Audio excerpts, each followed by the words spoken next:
Hi, I'm Jay with LifePlan Lawyer. I'm a wills, trusts, and probate attorney, and I wanted to talk about one of the big mistakes that I see with real estate.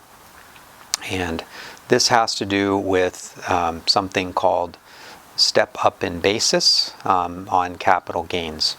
So not something comes to mind for most people. So what is this concept? So if somebody owns a piece of property, that can be either stock or, in this case, we'll talk about real estate.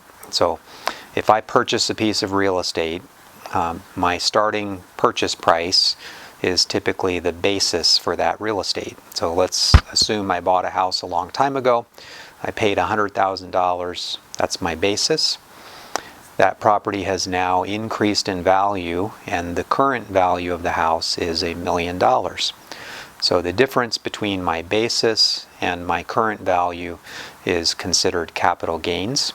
So this example, those gains are $900,000.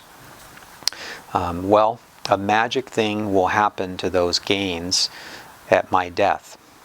So not a lot of people are aware of this concept, but upon my death, the IRS will forgive all of the taxes on those gains. So the way that happens is they reset the basis to the value on the date I died.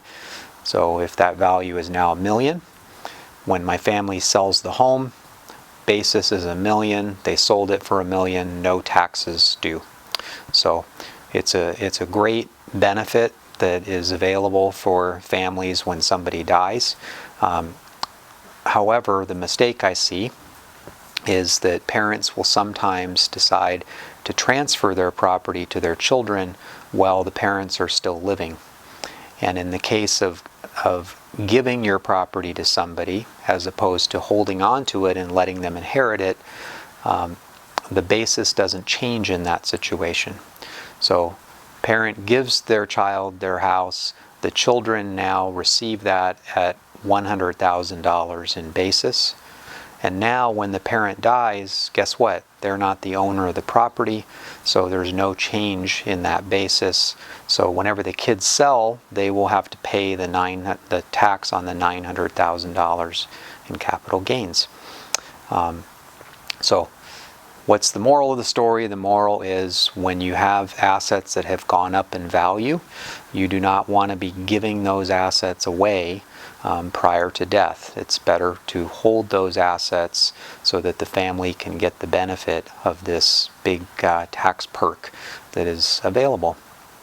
So lots of other tips for folks. Feel free to give me a call. I offer a free consultation through my website, and look forward to talking with you soon.